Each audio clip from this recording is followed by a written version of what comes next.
Welcome back. Last time we continued our look at the beginning of Jesus' Jerusalem ministry. In particular, we examined the parable of the wedding feast and discussed the addition about the wedding garment. This was followed by an analysis of the narrative on paying taxes, and we concluded with the narrative on the Great Commandment.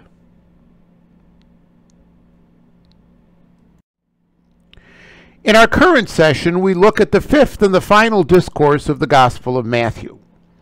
This discourse has come to be known as the eschatological or the apocalyptic discourse.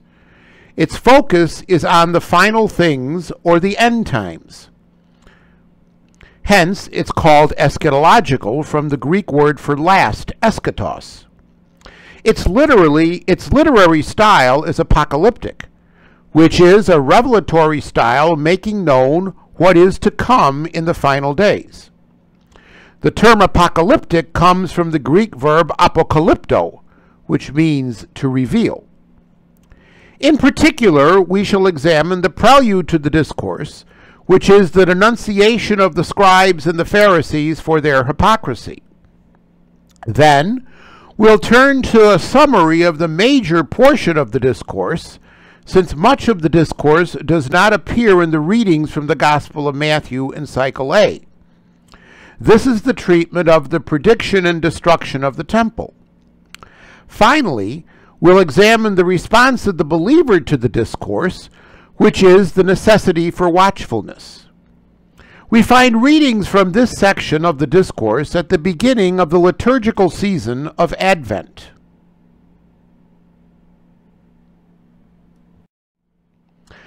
Throughout the gospel text, we've seen that the scribes and the Pharisees have consistently said one thing, yet did something quite different. That behavior of those groups was addressed in the parable of the two sons. But now Jesus meets it head-on with one of the most scathing attacks on those Jewish leaders that we find in the gospel.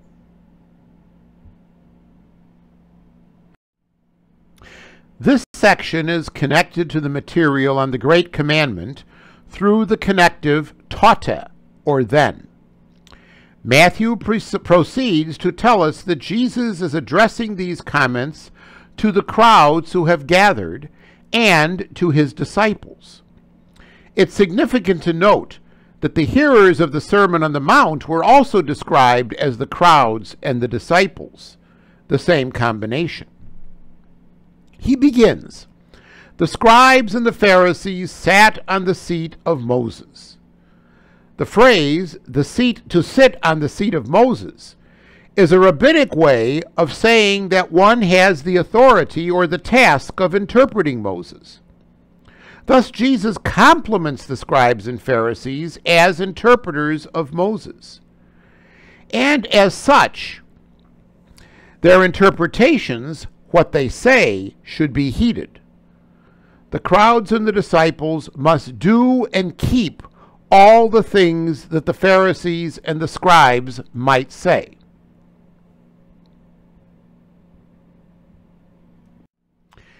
Many suspect that Jesus is speaking metaphorically about the chair of Moses. But in many synagogues, such as the one at Chorazin pictured here, there was a special chair, designated the chair of Moses, on which sat the one appointed to expound the Torah to the congregation.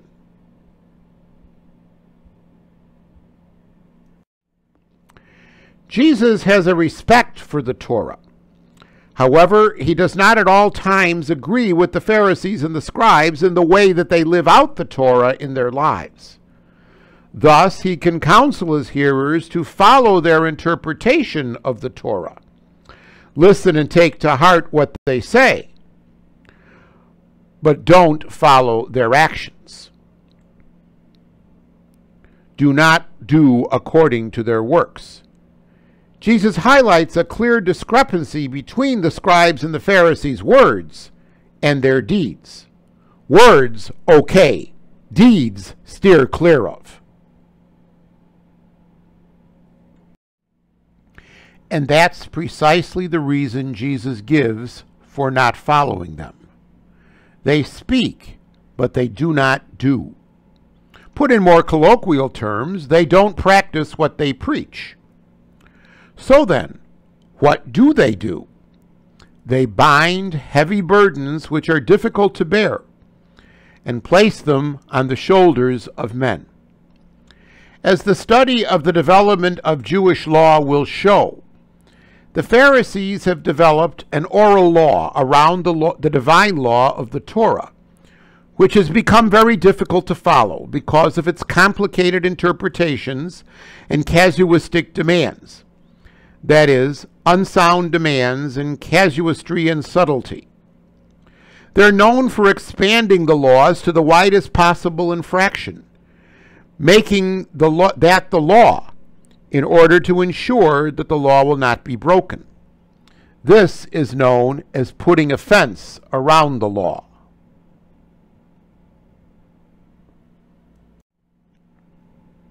But at the same time, they're unwilling to ease the burden of the law in any way. That is, they're not willing to move them with their finger. They will not lift a finger to lay the burden, to adjust the burden or lift the burden that they lay on others. A second fault with the Pharisees is their desire for praise and admiration. They act in order to be seen by others. That's precisely what Jesus warned against in the Sermon on the Mount in Matthew 6:1. Two examples are then given. They widen their phylacteries.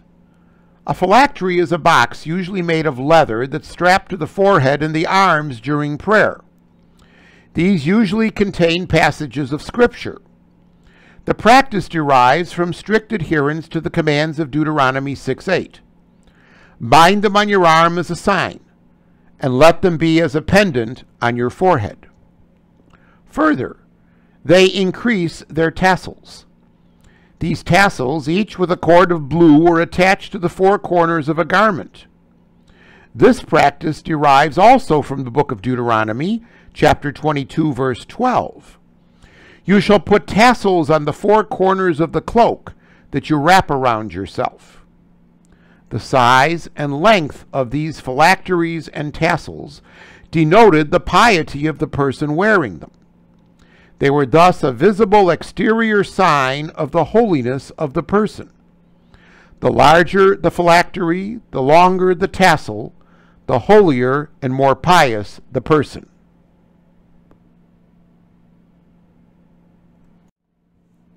Here we see a good Jewish man dressed for prayer. The square box, seen by the arrow on his forehead, is a phylactery. And yet another picture of a Jewish man with a phylactery, this time circled. The black bands you see around his arm hold yet another phylactery on the arm. They're not visible, but at the ends of the prayer shawl around his shoulder are the tassels.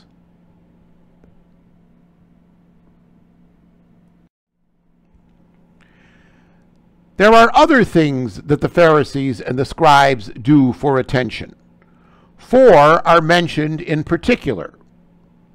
They love the first places, the places of honor at banquets. In particular, the seat to the right of the host. And the first places in the synagogues, the first seats in the synagogues. Those seats that are in full view of the congregation. Recall that such was the wish of Tevye in Fiddler on the Roof.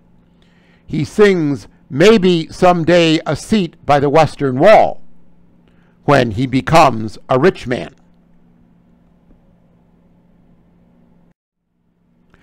Third, they love salutations in the marketplaces. These would be respectful formalities that would be offered to a religious dignitary.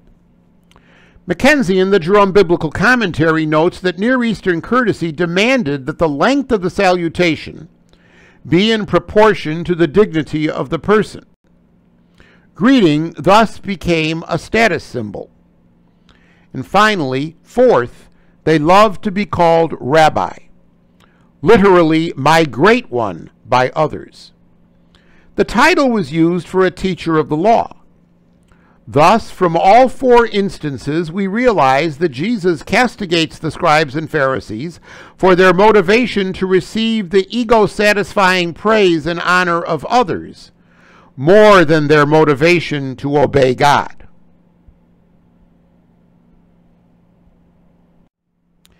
Having dealt with the problems of the scribes and Pharisees, Jesus now turns to his followers. But, which we now know is a sign of a new topic that is about to be discussed. That new topic concerns them. They, the disciples, are not to accept these titles that are very popular among the rabbis. First, you, humes, stated for emphasis, should not be called rabbi. This sets up a distinct contrast between the Pharisees and the followers of Jesus. The reason, given by the particle for, gar, is that they have only one true teacher, that is Jesus. And as followers of that one teacher, they're all brothers. They're all equal. Hagner is careful to point out that the point here is not that there are to be no teachers in the early Christian community, but rather some are not to be elevated above others so as to generate pride. As teachers, all are dependent on the single authoritative teacher for the community, Jesus. Second, no one on earth is to be called by the title Father. Many see this as not referring to a physical father, but rather as an honorary title for a teacher. Again, the reason is given. For one is your Father, the one in the heavens. This reiterates a title that Matthew has used consistently for God, the Father, the one in the heavens.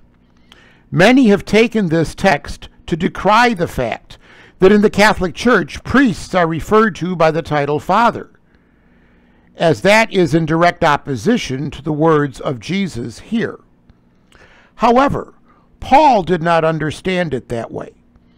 In 1 Corinthians 4:15, he states explicitly that because he was the means of the preaching of the gospel to the Corinthians, he became their father in Christ through the gospel. So also is the situation with the priest who is called father by his congregation.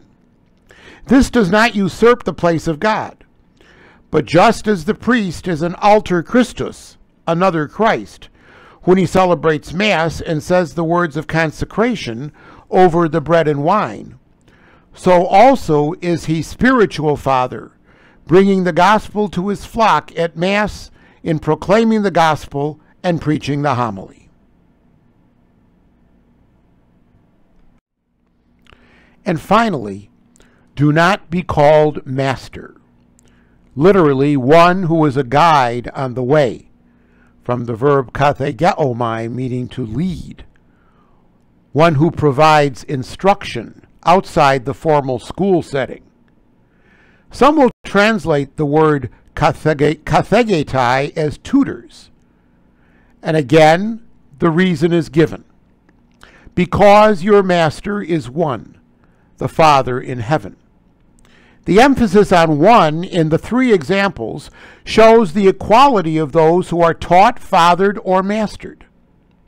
No one is greater than the others. All have the same teacher, father, and master.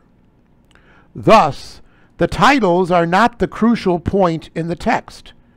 The attitude of humility displayed by the disciple toward the teacher, the father, or the master is key. This allows the conclusion to flow to a conclusion we have seen before in the gospel. The greater of you will be the servant of you. In other words, greatness with Jesus is not power, prestige, and honor, or most of all, a title. It is rather service, being willing to put oneself at the service of God and others.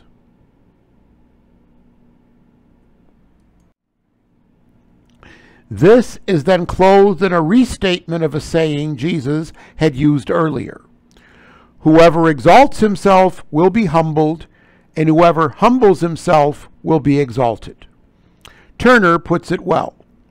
Jesus' disciples have humbled themselves and will be exalted. The leaders' vain attempt to exalt themselves over God's Messiah will result in their being humbled. The use of the future tense in the saying implies that the reversal of humbling and the exalted and exalting the humbled will not more than likely take place in this life, but rather will take place in the form of an eschatological reward in the next life. The use of the passive be humbled, be exalted, implies that it will not be something that we will bring about by ourselves, but rather it will be the doing of God. So we must continually trust despite our circumstances today.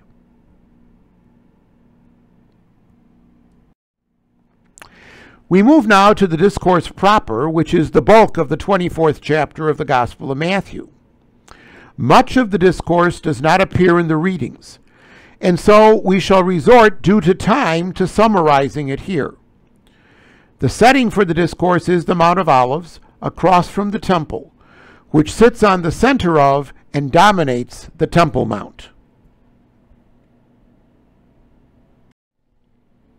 Jesus departs from the temple and went away. The use of the term hieron for temple here designates that he left the temple area, not the actual building itself. Presumably, he left the temple area, crossed the Kidron Valley, and was on the Mount of Olives, overlooking the Temple Mount, when the disciples approached him. The disciples point out the buildings of the temple area. As we have seen, the view of the temple area from the Mount of Olives is quite spectacular. Even to this day, there is a special viewing area outside the Dominus Flevit Church, where one can sit and meditate and view the wonders of the Temple Mount. The Jewish historian Flavius Josephus, in his Antiquity of the Jews, has described the crown of the Temple Mount, the temple building itself, as, quote, the most marvelous edifice which we have ever seen or heard of, whether one considers its structure, its magnitude, or the richness of its every detail. Here we have a picture of the Temple Mount in the model of the city of Jerusalem in 66 AD, which is now housed in the Israel Museum in Jerusalem. This picture is taken from an overview which gives the impression of looking on the city from the Mount of Olives. It would be something similar to this scene that Jesus and his disciples would have seen as he spoke the words we will now examine. Note, the entire scene then is dominated by the temple building sitting in the center of that mount.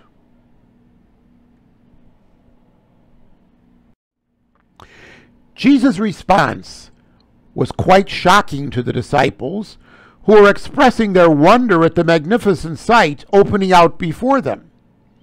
He questions, "Do you not see all these?" Then, in a solemn statement beginning with the "Amen, amen, I say to you," he announces, "There will not remain a stone upon a stone which will not be torn down. It will all be totally destroyed." This statement will be brought up later in the Passion narrative when Jesus appears before the Sanhedrin in Matthew 26:61, and when the bystanders mock Jesus on the cross, Matthew 27:40.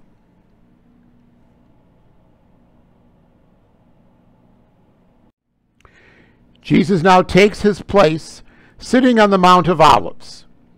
Hagner notes that there is a parallel here. Jesus delivered his first discourse in Matthew's Gospel sitting on the Mount of the Beatitudes. Now he delivers his final discourse in the Gospel sitting on the Mount of Olives. Clearly, the disciples have been upset by the statement that Jesus has just made. So they approach him in private, kat idion. The force of the word idion is that which is properly restricted to themselves. They are only interested in an answer for themselves. Thus, they pose two questions. The first is fairly obvious. Tell us when these things will be. When will all this happen? The second is interesting. What will be the sign of your coming at the end of the age? Let's look at the terminology. Your coming. In Greek, it's seis parousia. It's interesting that at this point, the disciples speak of Jesus returning, designated by the second person adjective seis, your before coming. Harrington sees it as a preparation for the identification of Jesus with the Son of Man, whom he will speak about as coming at the end of the age, toward the end of the discourse. One further interesting point emerges. In the Greek, both the nouns parousia and end are governed by the same article, the. This conceptually links the two events. Hagner notes, the disciples were thus unable to separate the two events in their minds. The destruction of Jerusalem must entail the end of the age, and the parousia, or coming of Jesus, inaugurating the eschaton. The language end of the age is an allusion to a well-known pattern of Jewish apocalyptic, which posits two ages or worlds. The current age or world in which the disciples were living, and the age or world to come. The discourse proper follows as answer to the disciples' questions. It can be divided into four sections, from Matthew 24:3 through Matthew 24:31. The first, entitled The Signs of the End of the Age, Matthew 24:3 through 8, detailed the tribulation that will come to the community from outside, false messiahs, people claiming falsely to be Jesus returned. Other such things, wars and rumors of wars, nation rising against nation, famines, earthquakes, etc. Really, it sounds like reading our morning newspapers. But Jesus informs the disciples that this is not the end. It's merely the beginning. The second section, verses 9 to 14, is entitled Persecutions Foretold. This section details what might happen to members of the community themselves. This is more from inside. They will be handed over to persecution and death for their faith. They will be hated on account of their faith. Further, false prophets will arise, attempting to deceive and lead many astray. The answer to all this is perseverance. The great apocalyptic virtue is endurance, hypomone in Greek, literally to remain under, that is, to stand strong and remain in the faith under the threat of persecution and death. The third section speaks of the desolating sacrilege. The book of Daniel spoke of a desolating sacrilege, referring to a statue of Zeus that the Greek king Antiochus Epiphanes IV erected in the temple at Jerusalem, thereby rendering the temple unusable. It was the rededication of the temple for sacred use after this that's commemorated by the Jewish feast of Hanukkah. The use of the term here makes reference to another similar event. It's thought that in connection with the destruction of the city of Jerusalem in AD 70, the armies erected an image on the altar of the temple. Arnold notes, Jesus now quotes Daniel directly to clarify that the fulfillment of the abomination that causes desolation is yet in the future. When this occurs, immediate flight is the only option. There will be no time to get any belongings. As a result, the people are to pray that this not be in the winter, because the tribulation will be great, and winter will only add to the difficulties. During the actual siege of Jerusalem, the Christians of the city fled to Pella in the mountains. Then there is mention of the shortening of days. That refers to the fact that God is in control of the situation, and so wickedness and wrath will not run unchecked. Rather, God's in control, and he will not allow this to last indefinitely. There will also in those days be people claiming to be the Messiah. They're not to be followed. The fourth section details the coming of the Son of Man, the return of Jesus, or the parousia. This is described with typical apocalyptic language. The sun will be darkened, the moon will not give light, the heavens will be shaken. And then the Son of Man will come on the clouds of heaven, and he will dispatch the angels to gather the elect.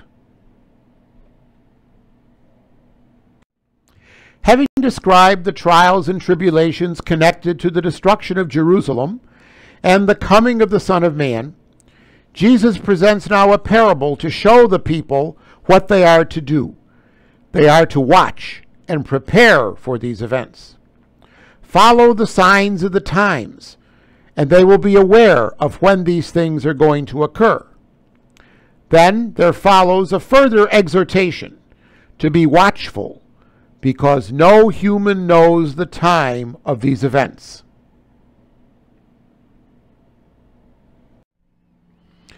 Jesus is clear that the fact of the Son of Man's return is well known. What's not known is the time of that return, the day and the hour. Jesus then goes on to explicitate this unknown. Neither the angels of heaven nor the Son. This reference to the Son, by the way, is not found in many of the manuscripts in Matthew. It would be good if many of those who spent untold amounts of ink trying to determine the time of the end would take to heart these words of Jesus.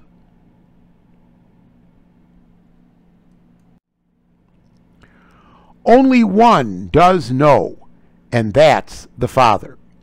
This is a reference to Zechariah 14:7, which says, there will be one day, and that day is known to the Lord.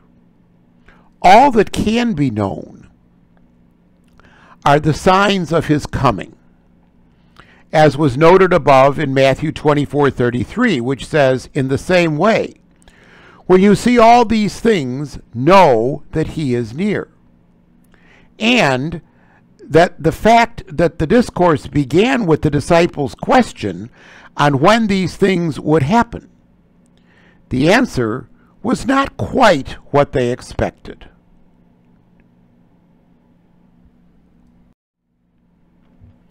A few examples are then given from the tradition of the Jews. Look back, Jesus says, at the time of Noah. What happened at that time? People had the signs that something was going to happen, yet they laughed at and mocked Noah. So also the coming or the parousia of the Son of Man will have signs. Will people heed them?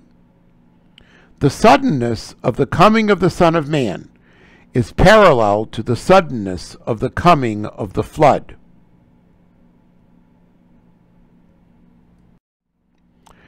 The situation in the days of Noah is then described. Before the flood came, the people of Noah's day carried on with their ordinary way of life, eating and drinking, marrying and being given in marriage. They were oblivious to all else but their lives being lived.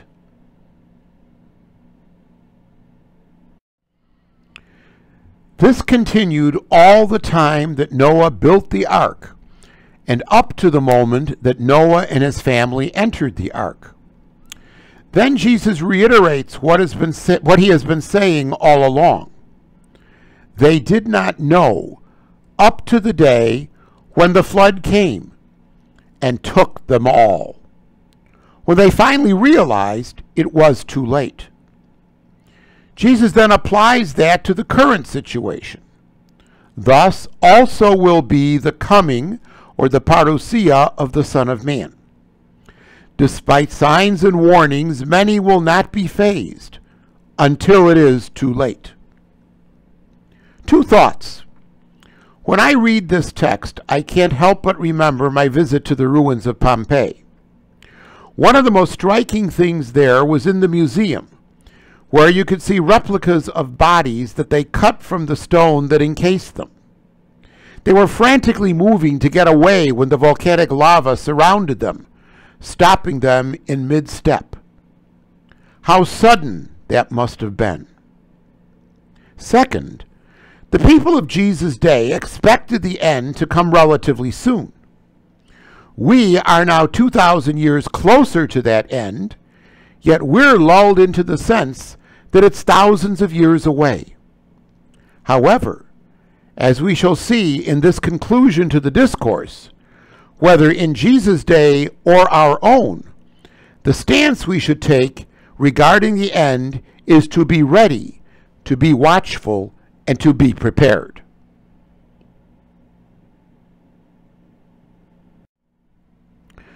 The scene moves to the time of Jesus, showing men and women involved in the common activities of their life. Then, two men will be in the field. One will be taken, one will be left. Two women will be grinding at the mill. One will be taken, one will be left. Many see these as examples of a notion that arose in the late 19th century and early 20th century fundamentalism, namely the rapture, which is drawn from 1 Thessalonians. What's really meant here is that there will be a division at the moment of the coming of the Son of Man.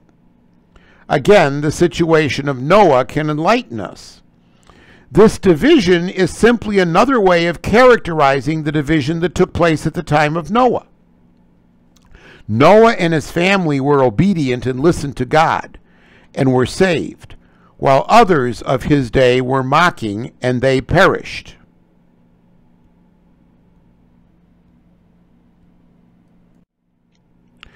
Then the command, watch therefore, gregorete. The reason, you do not know on what day your Lord is coming. The stance of the Christian believer in Jesus, in the face of the return, the parousia of the Lord, is to watch. In Greek, that imperative is in the present tense, which designates a continual, constant action. Hence, be always on watch. If you're watchful, you will not miss the signs of the times, and you'll be ready when the Lord comes. That's the answer to the disciples' question.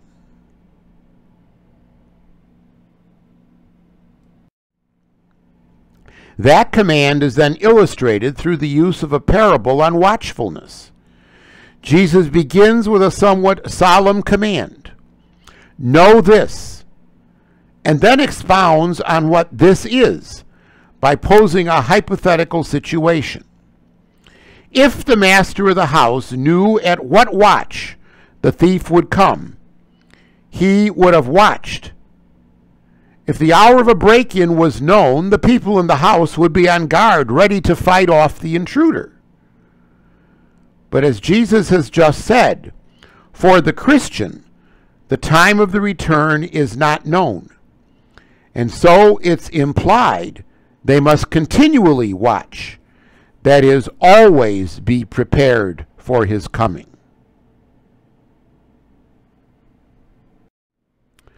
The result of that watchfulness is that the house would not have been broken into.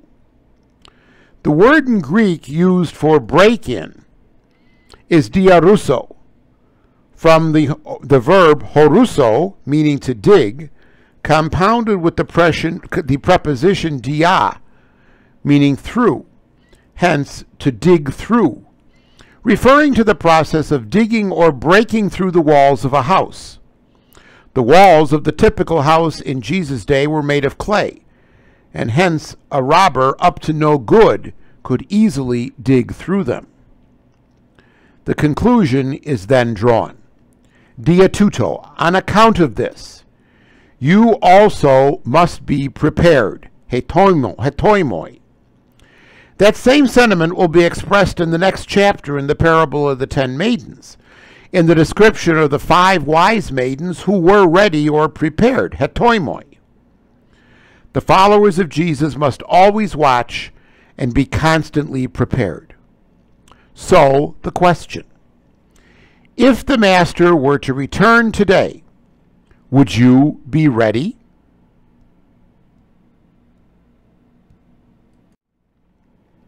The reason is then given for this. Because at an hour in which you do not suppose or expect, the Son of Man is coming.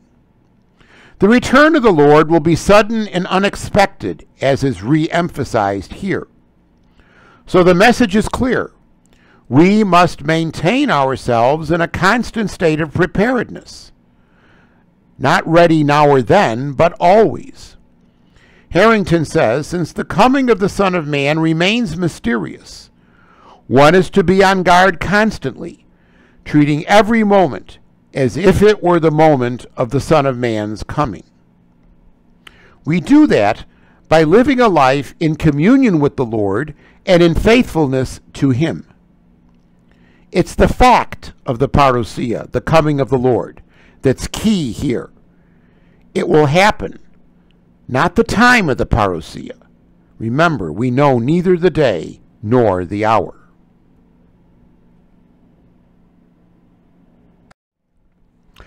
Well, that's about all we have time for in this session. Next time, we'll look at the final parables of the Gospel of Matthew. Parables that concern our readiness and watchfulness as we await the coming of the Lord. Namely, the parable of the 10 maidens, the parable of the talents, and the parable of the sheep and goats, also known as the Last Judgment. See you then.